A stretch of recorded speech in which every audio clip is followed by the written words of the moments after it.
window in history. But the story that came most to life and eventually took over the book and will be exclusively the focus of Nick's film is the story of this guy, this rather handsome fellow called James Achilles Kirkpatrick. Kirkpatrick was born in India.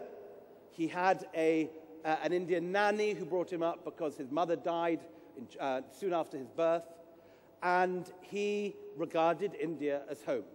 And he suffered the trauma that so many kids did at this period of being sent back to a cold, rainy island thousands of miles away, of which he knew nothing.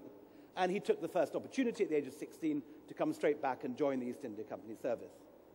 And Kirkpatrick loved Persian poetry, loved the different varieties of Indian food, participated in the artistic life of Hyderabad. And when he arrived initially as the assistant of his brother, William, he fell in love with this decaying grandeur of Nizami Hyderabad, which was undergoing, like Delhi at the same period, a remarkable revival of the arts. The same chill of Puritanism that overcomes Delhi during the reign of Aurangzeb is continued in the Deccan at Nizam-ul-Mulk's rule. And at the death of Nizam-ul-Mulk in the 1750s, suddenly the arts come back again. Painting begins again. Music is revived. And it's into this very attractive world, bustling with painters and nautch girls and incredibly celebrated courtesans like Malakabai Chanda, who founded a library, used to go off to war and hunt with a cheetah, was a famous intellectual. Is into this very attractive world that Kirkpatrick is dropped. And like Octoloni, within a few months, he's wearing Indian clothes, quoting Persian poetry, and is absorbed into the court, and is regarded in an increasingly austere Calcutta with ever greater suspicion. But Kirkpatrick believes that his fondness for Hyderabad and his good relations with Nizam's court is actually doing good business. The Hyderabadis are the allies of the company against Tipu Sultan and the Marathas. And he believes that by cultivating good relations, it's not just making his own life more pleasant with lovely parties and all the pleasures and delights of Hyderabad. He believes it's actually in the mutual interests of the two countries. And then he meets this girl, Khairun-Nisa Begum, from the family of the Nizam's prime minister, a cousin of Mir Alam, who is one of the Nizam's most senior officials. And a complicated chess game takes place. Khairun-Nisa has been promised to an elderly man. She's only, I think, 14 years old at this point, which is the marrying age at that period. And for reasons that we don't entirely understand, whether the man was a drunk, whether he was a wife-beater, whether he was a leper or covered in syphilis, or it's unclear what, but the women of the household take the initiative to defy the men of the family and marry Khairun-Nisa not to the man she's been promised to, another cousin of Mir Alam, they're an internal family match, but to dangle her in front of Kirkpatrick. Kirkpatrick is a good match. He's young, he's handsome, he's powerful, he's on the rise, he's one of the youngest residents.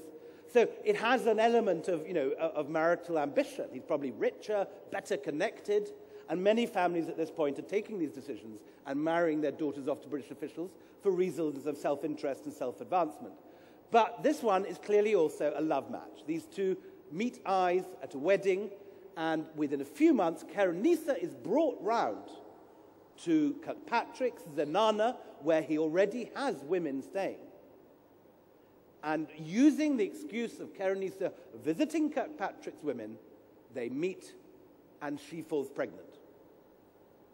This then gets caught up in this wider web of Hyderabadi politics.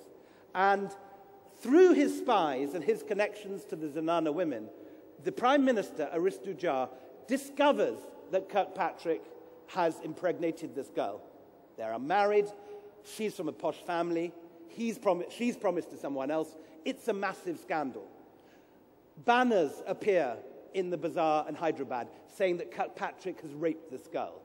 And it looks as if this is going to be a major diplomatic incident. This is, making the ThinkFest scandal look like nothing. Here there is a rape by a British official of the niece of the Nizam in a diplomatically crucial state. And Aristujar turns it with great skill, and it's possible that he actually put the messages up in the bazaar anyway. And he manages to blackmail Kirkpatrick into a secret treaty and effectively become a sort of double agent working for him against the British. And he writes to Calcutta that this story of the rape is nonsense. Kirkpatrick's completely innocent. He saves Kirkpatrick's career, and Kirkpatrick is bound to him. And this has very important results for Indian history. This pregnancy, this love affair is not just a matter of tinkling, far pavilions romance. It is because of this and because of the treaty which ensues that Hyderabad is left the largest independent state in South Asia. Hyderabad, up until 1948, 1 year after partition, 1 year after independence, remains an independent state with a GDP equal to that of Belgium. And in a slightly different shuffle of fate's cards, it would be not impossible that Hyderabad remained an independent state outside the Indian Union. Now, Sardar Patel and Nehru saw to that, and Hyderabad, of course, now is split up between Andhra Pradesh and Karnataka and so on. But it remains the premier princely state, controlling a huge area of the Indian landmass because of the treaty that Kirkpatrick signs under blackmail, or under the cosh, of Aristujar's clever scheme. So it's actually an extremely significant piece of history. At some point, Calcutta hears about what's gone on. Aristujar has cleared Kirkpatrick's name, and they assume in Calcutta, this is Kirkpatrick's brother, William, who is the assistant to the Governor-General, Lord Wellesley, who is himself the brother of the Duke of Wellington. They have assumed that when he says that the story was made up, that there was no connection whatsoever between Kirkpatrick and this girl. It was all malicious. When they discover that, in fact, he's married her and has probably converted to Islam to do so, has been circumcised, when all this tumbles out of the closet, there are a whole series of inquiries into this love affair, which is why, uniquely, we know the absolute tiny detail of what went on in the bedrooms, what went on in the trysting, how they met, how he got her pregnant. It's a unique moment which allows us to reconstruct a much wider picture of what's going on in other relationships and in other worlds across India. But by this stage, things are moving. Kirkpatrick, as a celebration of this new alliance, is given by the Nizam a huge sum of money and an enormous area of land to build the largest residency in India. And he does this, and it is the same size, date, and plan as the White House in Washington. It's an enormous thing. But behind the main British world, which he's inhabiting in his company Redcoat during the day, there is another secret world we've lost the slide, I'm afraid, of the Zanana. He builds a second palace behind this one, discreetly covered by trees and in the garden, where Kerunisa lives as his wife. It's called the Rang Mahal. It's still, fragments of it, the gatehouse is still there today. And this is in the Mughal style. It's got fountains, it's got a night garden. And here, Kirkpatrick's two children grow up as Shia Muslims. They have Muslim names, Sab Begum, Sab Alam, and they are brought up in an entirely Hyderabadi manner. But then Kirkpatrick senses that the world is turning, that following Lord Wellesley, the future for Anglo-Indian children is not good. And he determines that for their own good, he must part with the kids and send them back to England. And they're shipped off to school to live with the retired brother, William, who's now retired to London. And before they go, this picture is painted by the artist Chinnery in Madras before setting sail. After this tragedy happens, Kirkpatrick falls ill, and eventually he dies young, leaving poor Kerunisa to be a widow at the age of only 21. And I'm going to read to you the very affecting ending, if I can find...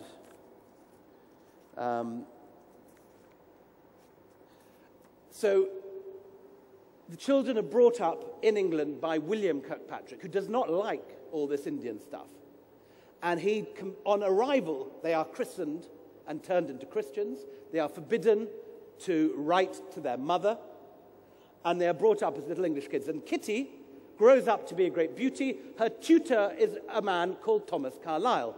Thomas Carlyle, one of the great intellectuals of the 19th century, falls in love with her and writes a novel called Sartor Resartus, where Kitty, the daughter, is the heroine.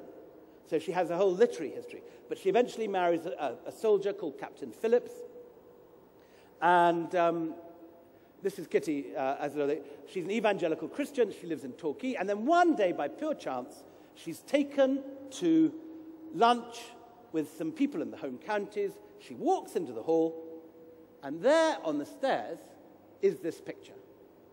And what has happened is that she's walked into the house of Henry Russell, the man who seduced her mother and broke her heart after the death of Kirkpatrick. And he's snaffled the picture and put it up in his house. And she has no notion of all this. So she makes inquiries, and she discovers that her grandmother is still alive in Hyderabad. And the book closes with this extraordinary correspondence between two women, granddaughter and grandmother. One is a Persian-speaking Hyderabadi Muslim Begum in a zanana in Hyderabad. The other, her granddaughter, is an evangelical Christian living on the south coast of England in a villa in Torquay. They haven't seen each other for 30 years, but they begin this very affecting correspondence.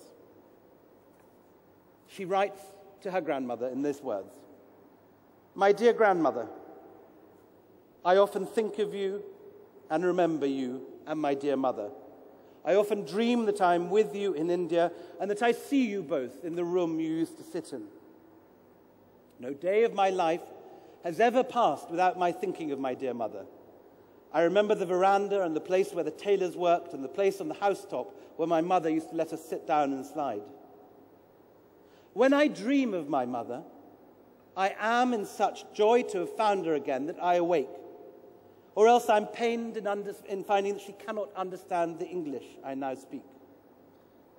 I can well recollect her cries as we left her, and I can see the place where she sat when we parted, and her tearing her long hair. What worlds I would give to possess one lock of that beautiful and much-loved hair. How dreadful to think that so many, many years have passed when it would have done my heart such good to think that you loved me. And I long to write to you and tell you these feelings I was never able to express. A letter which I'm sure would have been detained by my uncle. And now, how wonderful it is that after 35 years, I'm able for the first time to hear that you think of me and love me,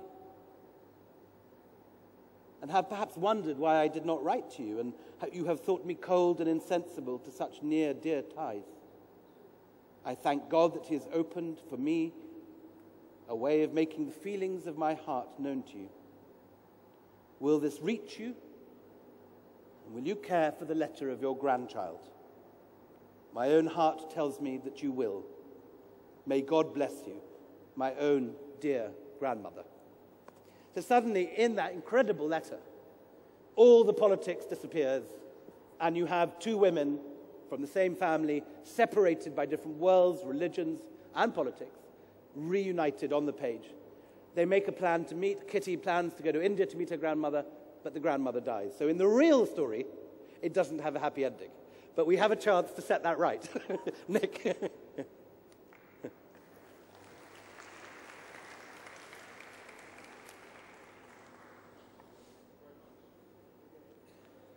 Oh dear. Now, gosh, I feel like a film star with this on. First time. We screenwriters are used to putting words in other people's mouths, not to have to speak them ourselves, so it's an unusual experience for me. I just arrived yesterday morning as well, so I'm a little bit jet lagged, so if the connection between my brain and my mouth fails, you must all laugh and clap and just pretend it's all marvelous anyway.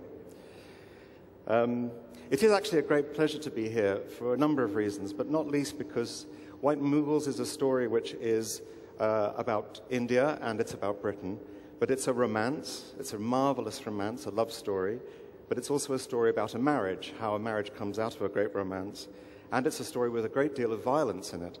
So it does sit very well with the theme of the festival at the moment, very aptly, I'm lucky to say. And I'm going to try and talk a little bit about how on earth to adapt a book which is a marvelous encyclopedic Tolstoyan history of a world and a time and a political setup and a relationship and how that played out. And I must say, when I was first approached about the work, I felt tremendously delighted and honored to be asked to do it. But the other feeling that I had very strongly was one of utter panic, because I thought, how on earth can I do this? This is such a remarkable book. It's such a complex history. Also, I'm English. I'm coming into a story which has English characters in it, but also it has Indian characters and Indian world, so that's going to be complex, and I'm going to have to think very carefully about that. But the truth is I was passionate about doing it, and the reason for that passion was the book. I read the book many times to start with, which I think is the first stage for any adaptation. You have to try and start to simmer down all the wonderful detail in the book and all the marvelous stories within it, as you try to sense what it is in the book. What is the heart of the story? What is this story really about? And behind that question is another story, which is, what do I want to make as a writer of this?